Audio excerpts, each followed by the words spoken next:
Welcome back to my channel Supermaths. मैं गगन सिंह आप सभी का हार्दिक स्वागत करता हूं। मित्रों, हमने पिछली वीडियो में आपको परसेंटेज से फ्रैक्शन बनाना, आज हम आपको फ्रैक्शन से परसेंटेज कैसे बनाते हैं ये समझाएंगे। चलिए देखते हैं।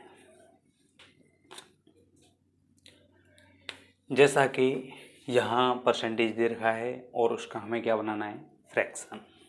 देखिए, जैसे 71 हो 3/7, इसका हमें फ्रैक्शन बनाना है। पहले थोड़ा हम परसेंटेज से फ्रैक्शन देखते हैं फास्ट तरीके से, और उसके बाद हम आपको ये भी सिखाएंगे आज के फ्रैक्शन से परसेंटेज कैसे बनाएंगे। देखिए, हमें ये पता है, हमें देखना क्या है, पहली बात तो देखना है कि इसका जो भी डिनोमिनेटर है, सही बटे की संख्या का डिनोमिनेटर है, उसे हमें देखना है। ये आ रहा है 7, तो हमें देखना है ये किसके परसेंटेज में आता है। तो हमें मालूम है ये 14 से ही 2/3% है, उसमें आता है 14 वाले में। तो 14 2/7, तो उसका बन के आता है 1/7। तो हम इसे बनाएंगे, तो हम इसे 14 के कंपेयर कर लेते हैं। देखिए कैसे करेंगे। 14 का अगर 71 में डिवाइड करेंगे तो कैसे आएगा, 14 5 70, इसका मतलब 5 का मल्टीपल। ये कितने मल्टीपल आ रहा है, 5 के पे। तो हम क्या करेंगे मित्रों, जो 14 वाला जो होता है, ये 14 से ही 2/7 ये तो होता है इसका, लेकिन हमें ये पूरा नहीं लेना, हमें ओनली इससे कंपेयर करना है। ऐसे हमें पता चल जाएगा इसकी वैल्यू कितनी होती है, 1/7। इसकी वैल्यू होती है 1/7, ये वाले इसकी वैल्यू।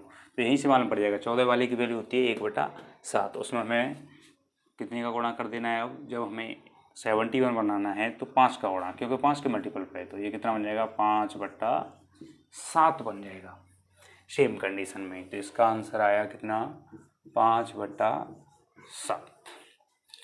अब हम अगला बनाएंगे। जैसे इसमें दिया है 14 से ही 2/7%, 14 से ही 2/7%, तो ये तो सेम वैसे ही रहेगा जैसे रहना है।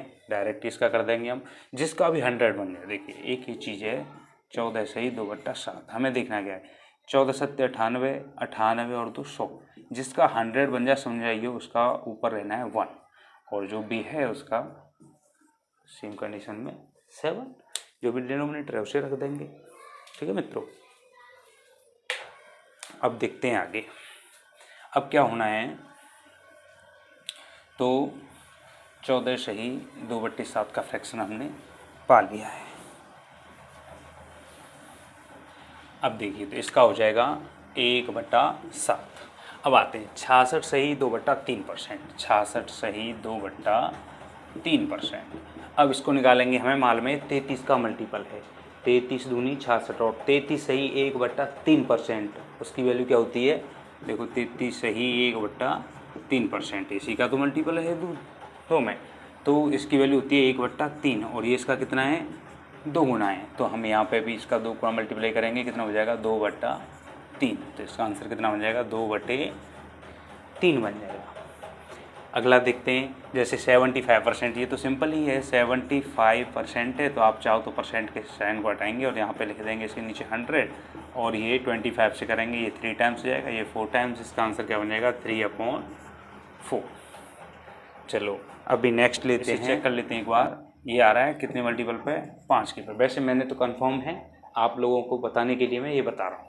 देखिए ये आ रहा है 5 का मल्टीपल, 5 का मल्टीप्लाई करेंगे तो ये कितना बन जाएगा, देखो इसका करेंगे 16 पंजे 80 बन गया, और 5 दूनी 10 ये बन गया। अब देखो 3 का अगर हम भाग देंगे 10 में तो कितने टाइम्स आएगा, 3 3 जा 9, 3 3 9, मतलब कितनी बार जा रहा है, 3 बार जा रहा है। 3 3 9, बच कितना रहा है, 10 में से 9 गया तो बचेगा 1, इसका मतलब फिर आएगा 1/3, फिर क्या बचेगा, यहाँ 1 बच जाएगा।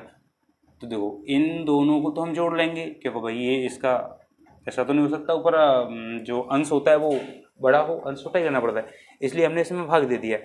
अब ये कितना हो, 80 और 3, इन दोनों को जोड़ेंगे तो 83, और बचेगा 1/3, इतना। तो ये देखो ये परसेंटेज बन गया, नहीं इसका ये परसेंटेज बन गया। लेकिन हमें ये नहीं बनाना, हमें डायरेक्ट इसका आंसर चाहिए था। तो 16 से ही 2/3%, 16 से ही 2/3 का कितना होता है? अगर आपको याद हो तो ज़्यादा बेटर, वैसे जनरली याद हो जाते हैं, जब आप 2-4 बार करोगे तो आपको मालूम पड़ जाएगा। नहीं मालूम पड़े तो देखो मैंने अभी यहाँ पे कंपेयर कराया था, 16×48 और 2 50, 50 की वैल्यू होती है 1/2, 50 की वैल्यू होती है 1/2, और ये कितना गुना है इसका? 5 गुना है। 50 की वैल्यू 1/2, लेकिन अभी हमें 50 का निकाला है, हमें निकालना है 16 वाले का, तो ये कम है, तो इस 50 का कितना मल्टीपल है? 148 का 3 का मल्टीपल है, 3 का यहाँ पे गुणा करेंगे कितना हो जाएगा? 1/6। ये किसकी वैल्यू निकल आई? इसकी वैल्यू निकल आई। अब हमें इससे बड़े वाले की वैल्यू निकालनी है, 83 वाले की। तो 16 5 जैसे ये 5 का मल्टीपल है, तो जब इससे ये 5 का मल्टीपल है तो इससे भी ये 5 का मल्टीपल होगा, तो कितना हो जाएगा? 5/6। तो इसकी वैल्यू कितनी आएगी? 5/6।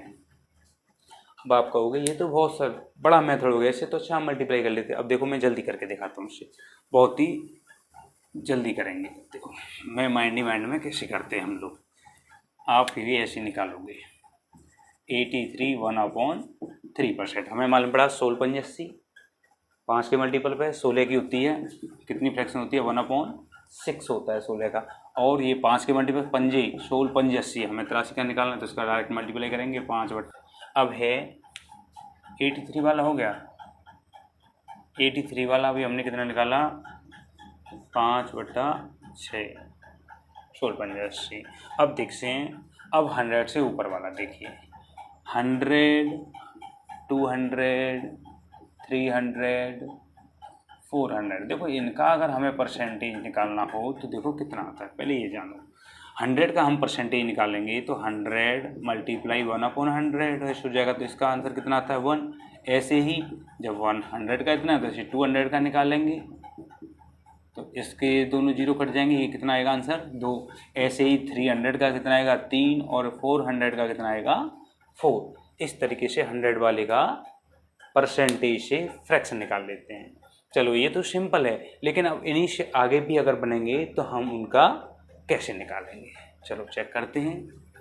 आइए फ्रेंड्स देखिए, अगर हमें निकालना है, जैसे हमने बोला 114 सही 2/7%, इसका वैल्यू निकालना है हमें। इसका वैल्यू कैसे निकालेंगे?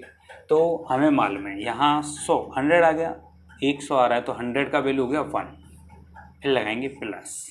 अब रह गया यहाँ 14 सही 2/7। एक बार मैं इसे ओपन करके लिख के दिखा देता हूँ कैसे लिखेंगे इसे।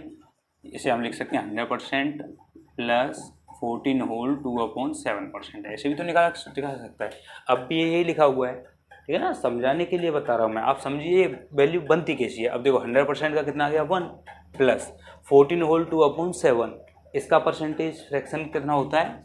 इसका फ्रैक्शन होता है 1/7। कितना होता है?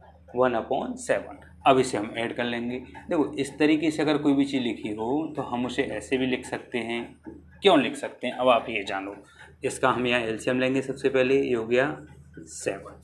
अब 1 का 7 में देंगे, 7 टाइम्स आएगा, 7 1 जा 7 का मल्टीप्लाई, 7 1 जा 7 प्लस 7 का 7 में डिवाइड देंगे तो यहाँ कितने बार जाएगा? 1 बार, 1 1 जा 1, कितना हो गया ये?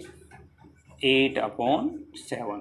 और सेम कंडीशन ही देखो ये भी ऐसे बन जाएगा और ये भी ऐसे बनेगा। देखो 7 1 जा 7 और 1 8/7, तो ये दोनों इक्वल है या नहीं? तो आपको ये वाला मेथड ना करके डायरेक्ट ही आपको एग्जाम में ये वाला मेथड लगाना है, जिससे कि हम जल्दी से जल्दी अपना फ्रैक्शन वैल्यू निकाल सकें और क्वेश्चन को सॉल्व कर सकें। देखिए तो मैं इसे हटा देता हूँ, अब मैं डायरेक्ट करके दिखाता हूँ कैसे करना है।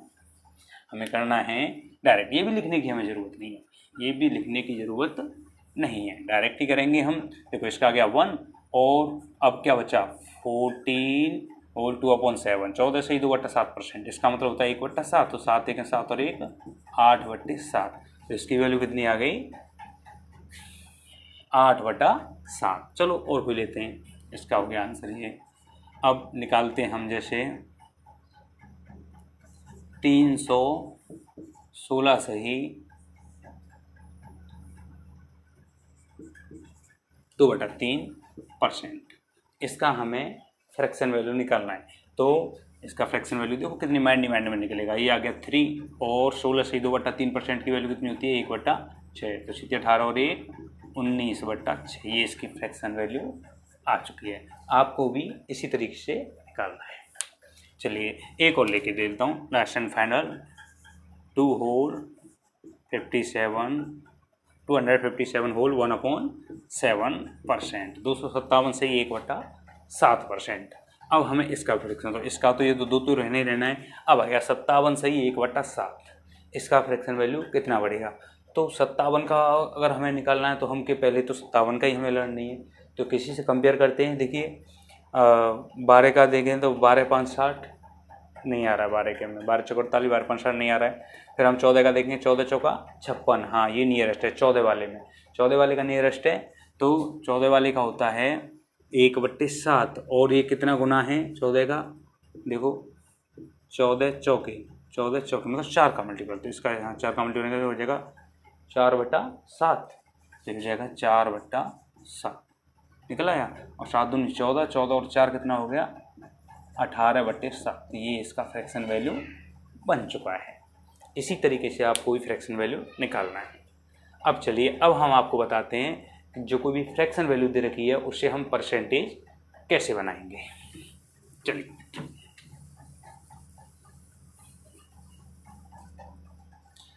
देखिए, जैसे सबसे पहले मैं ले लेता हूँ 1/2। इसको हमें परसेंटेज में चेंज करना है। अब ये फ्रैक्शन दे रखा है हमारे पास, भिन्न दे रखी है, इसे हमें प्रतिशत बनाना है। तो हम जनरली क्या करते हैं, परसेंटेज बनाने के लिए किसी भी नंबर को परसेंटेज बनाया जाता है तो हम उसे 100 से गुणा कर देते हैं। तो देखिए इसका हमने गुणा किया, ऐसे कितना हो गया 2 5 या 10, कितना परसेंट बन गया ये 50% बन गया।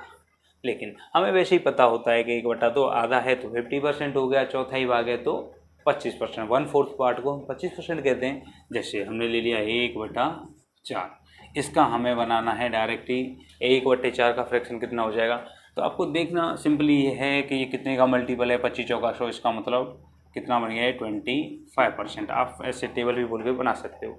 क्यों मैंने बनाया, देखो अगर आप यहाँ 100 का मल्टीप्लाई करेंगे 4 से काटोगे तो 25 टाइम्स ही कटेगा, ठीक है। अरे कौन है, अरे शूटिंग चल रहा है भाई, आवाज़ मत कर थोड़ा। अच्छा, और जैसे अभी हम ले लेते हैं, देखिए 3/4 और इसको हमें क्या करना है, देख लो कुछ रहते हुए 3/4 आराम से कर दो उसे, 3/4 इसका हमें परसेंटेज बनाना है। इसका अगर आप परसेंटेज बनाना है तो सेम कंडीशन आपको किस तरीके से, देखो हमें मालूम है एक तो तरीका वही है जो सिंपली जो हम करते हैं, इसका 100 का मल्टीप्लाई करो, ये भी बहुत यहाँ तक तो ठीक है। कितना हो गया 25 3 जा 75, 75% बन गया। ऐसे भी ना बनाओ तो देखो शॉर्ट ऐसे ही बना सकते हैं। इसको जो ऊपर नंबर है उसको छोड़ो, बस आपको देखना क्या नीचे वाला नंबर, ये है 4, इसका मतलब हम इसे ऐसे भी लिख सकते हैं 1/4। 1/4 मतलब होता है 25%, 25% यहाँ पे हो गया। 3 का मल्टीप्लाई कर दो 25 में, तो 25 3 जा कितना हो गया 75%। आप इस तरीके से भी डायरेक्ट चेंज करोगे। और आपको ये वाला मेथड जब अपनाना है सिंपल हो, अगर टिपिकल होता है तो आपको यही मेथड अपनाना है। देखिए आगे और भी बताता हूँ मैं। जैसे अब हम यूज करने वाले हैं, मान लीजिए 5/7 मैंने ले लिया 5/7 और इसका हमें फास्ट तरीके से परसेंटेज बनाना है। तो इससे वैसे टाइम लगेगा हमें 5/7, फिर मल्टीप्लाई 100 करेंगे। अब आप मल्टीप्लाई 100 करोगे तो इसका परसेंटेज निकालने के लिए मल्टीप्लाई करना पड़ेगा। पहले मल्टीप्लाई करोगे 500, तब 7 करोगे, फिर 7 का डिवाइड दोगे, इसमें कितने टाइम्स गया 7 6 जा 7, इस तरीके से टाइम लगेगा। लेकिन हमें यहाँ से डायरेक्ट ही निकालना है तो देखो कैसे निकालेंगे। जो मैंने अभी बताया, इसका डिनोमिनेटर कितना है 7, इसका हर है 7 हर है, तो हम डायरेक्ट ही करेंगे। हमें 1/7 वैल्यू मालूम है। 1/7 किसकी होती है 14 से ही 2/3%। तो ये होती है 14 से ही 2/3% की। और इसमें कितने का मल्टीप्लाई हो रहा है 5 का मल्टीप्लाई हो रहा है, तो 5 का मल्टीप्लाई तुम यहाँ कर दो डायरेक्ट ही। तो 14 5 70, देखो 70 हो गया। और ऐसे नहीं लिखना है तुम्हें डायरेक्ट उसके ऊपर ही, क्या हो गया 70 और 5 2 जा 10। तो देखो इससे मालूम पड़ गया हमें 3 के 10 ज़्यादा है तो इसका डिवाइड कर दो, ऊपर वाला कम होना चाहिए।